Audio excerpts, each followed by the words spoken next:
George, ti ddim wedi chwarae ers mis Mawrth, felly mae'n siŵr bod ti'n edrych ymlaen at dydd Sadwrn. Ie, mae wedi bod amser hir, amser galed, obviously yn pre-season. Wedi bod yn ffwrdd lot, ond edrych ymlaen dod nôl a chwarae, a dechrau nôl, ti'n bod? Jyst pa mor galed ydy o wedi bod i ti i beidio bod gallu chwarae ers mis Mawrth? I dechrau yn galed, ti'n bod. So mae lot o information am concussion sydd ddim ddal yn ti'n gwybod, ond i dechrau yn galed, ond oedd rhaid i fi ymlacio, cymryd amser i gael o'n iawn, a wedyn gwybod bod fi'n iawn i dod nôl dydd Sadwrn nawr. A dydd Sadwrn, fydde ti'n ennill dy hanner canfed cap i Gymru. Mae nhw'n dipyn o beth i rywun oedran ti, na di?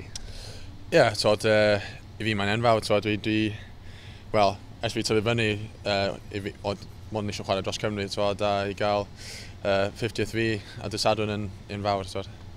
A jyst yn edrych tuag at cwpan y byd, pa mor bwysig ydy i gael canlyniad positif nawr dydd Sadwrn?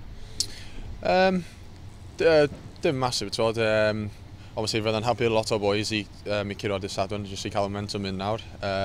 Obviously, da ni wedyn Italy dydd Sadwrn nesaf, wedyn syth i fewn i fe. So, obviously, fydd o'n neis i gael y pwynt o ennill, ond mae'n lot o rygbi dal i chwarae.